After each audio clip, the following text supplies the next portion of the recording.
Just to try them. Oh, there is? Any place Kevin wants us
We have triumphed through many ups and downs, and together we have achieved many goals, which would have never been possible without each of the people sitting on this stage. So thank you.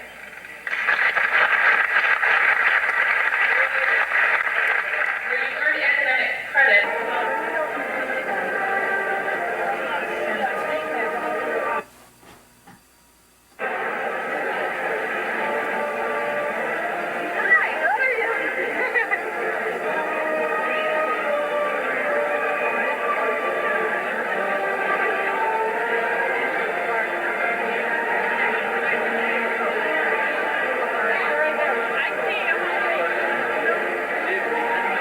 Don't see him yet.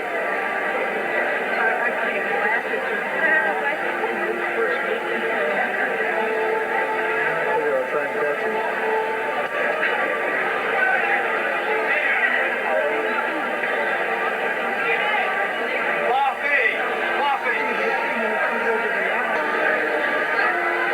I see him.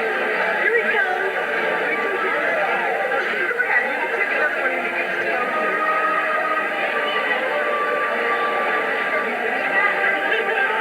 Hey! All right. You made it.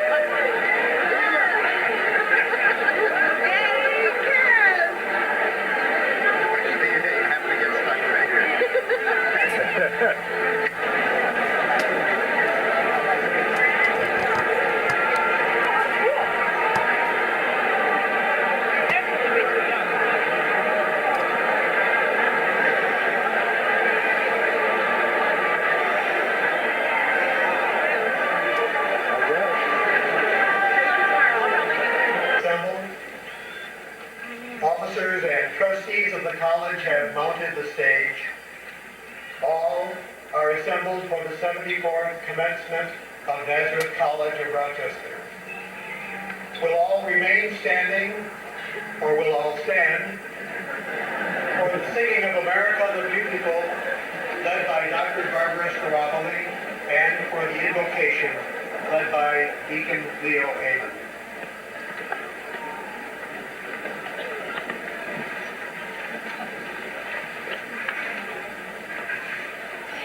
Please join in the singing. The words are in the front cover.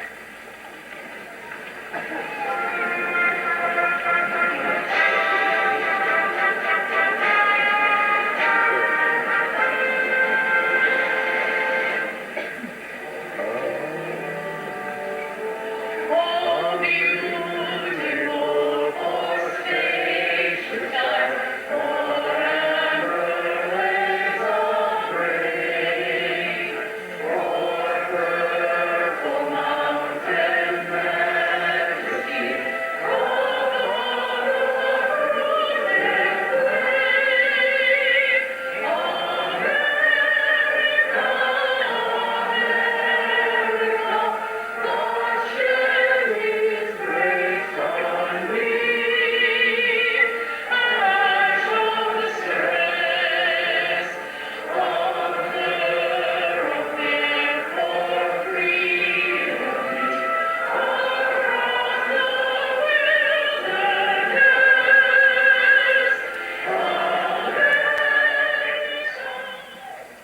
They have truly advanced in knowledge and wisdom during their time with us, and we honor their accomplishments, we salute their sacrifices, and we praise their dedication.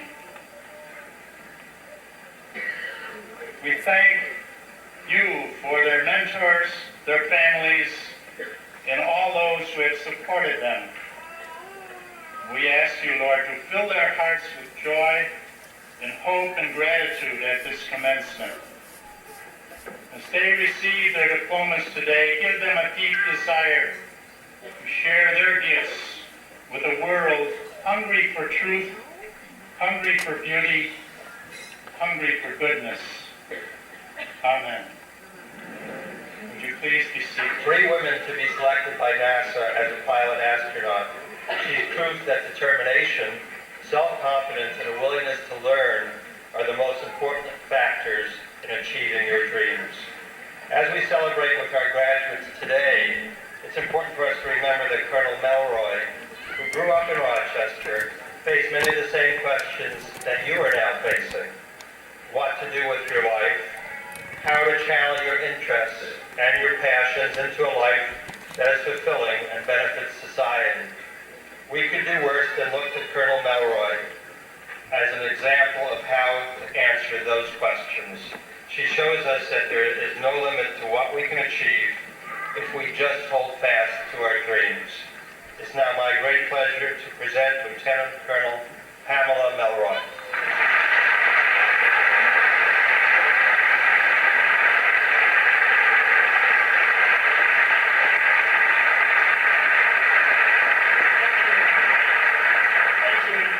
I have some words for Katie. It's been 18 years, but the student commencement speaker at my graduation was Lynn Jordahl, and she is now a producer for CBS News in New York. So I have high hopes that the rest of your classmates will also remember you.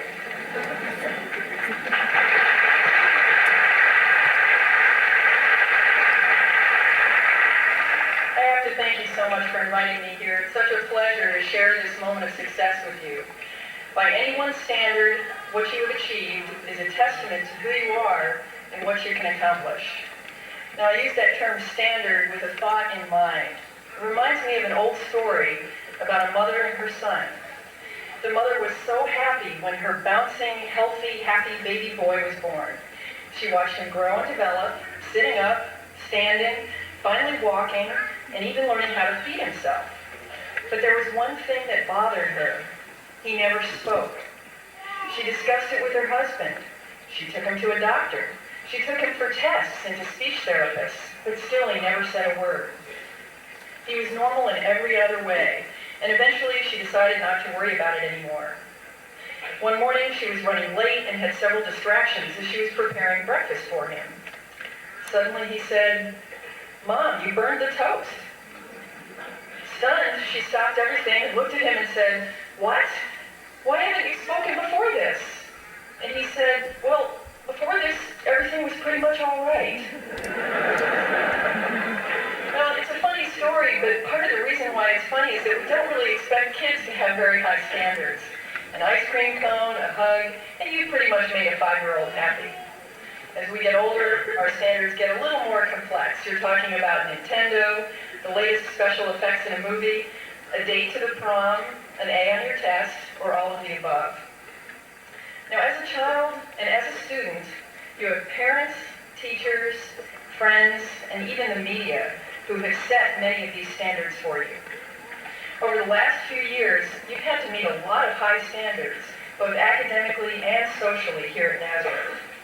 This has prepared you to broaden your mind to a more complex set of criteria for your standards.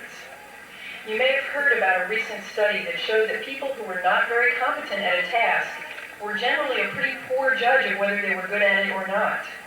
The people who were competent tended to have higher standards and had a more realistic assessment of their own performance. What your education in Nazareth has given you is the ability to set good standards in life by yourself, for yourself. This is an incredibly rewarding capability, and you should nurture it and continue to develop it. When you leave the academic world of grades, there's a lot less feedback out there on how well you have done something. There may not be a right answer that's going to give you an A, or there may be several. The cues for how you're doing are much more subtle, and they can be very subjective based on the situation and on the perceptions and the standards of those around you. The space program has many stories of heroes who spoke up against prevailing engineering wisdom of the time. What about the guy who first proposed the slingshot orbit around the moon? It sounded incredibly bold. I mean, common knowledge knew that if you were going to try to get higher in altitude, you used each successive flight to very gradually increase your altitude.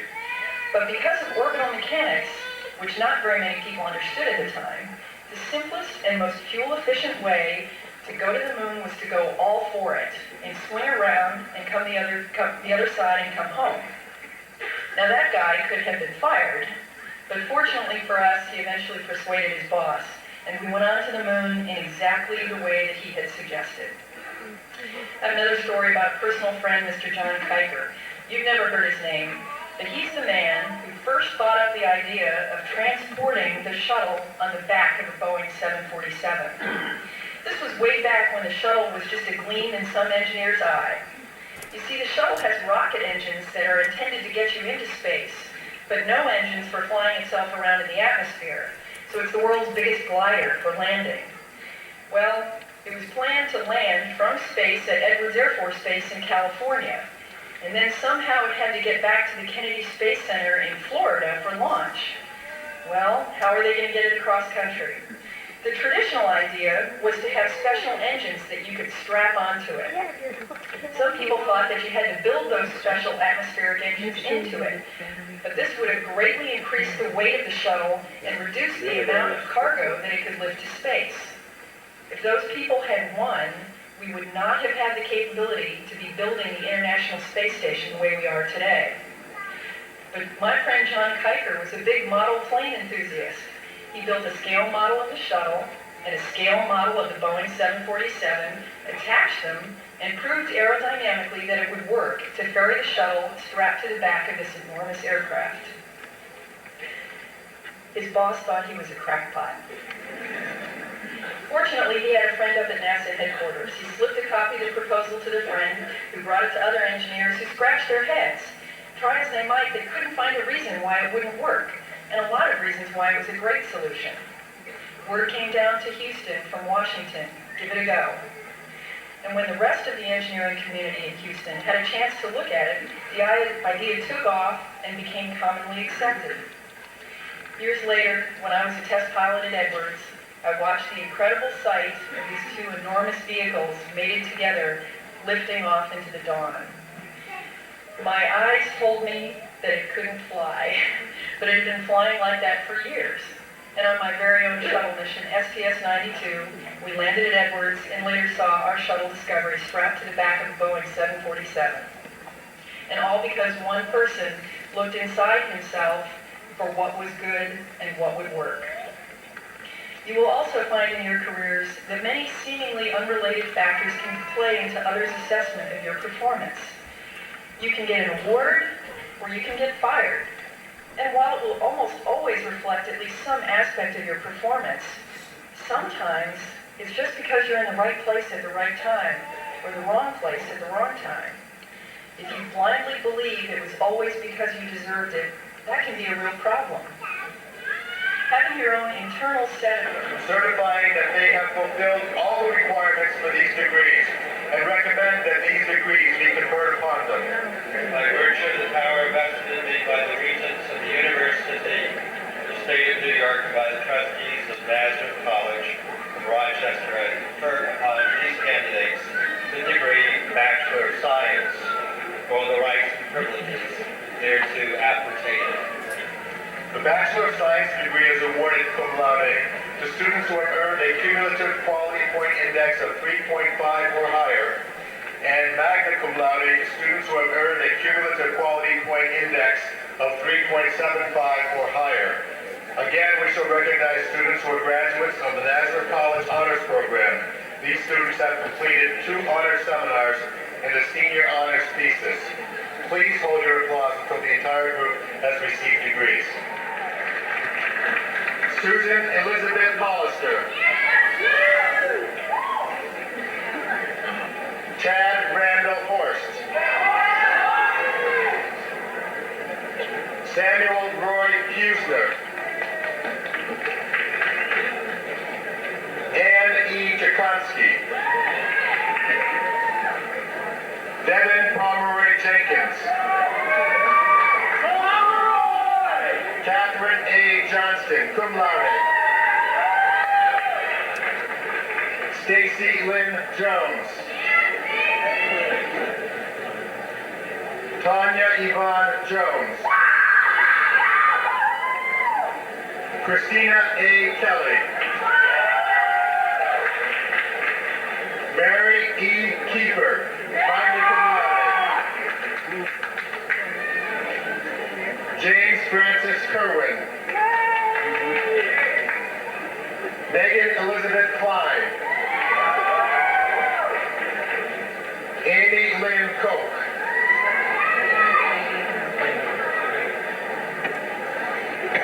Lydia A. Kosiuba. Kevin W. Costi. Mary Catherine Kovar. Maureen A. Coase. Julia L. Donovan Lako, magna cum laude.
I'll stop up here. I'll get the official time.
How many seconds?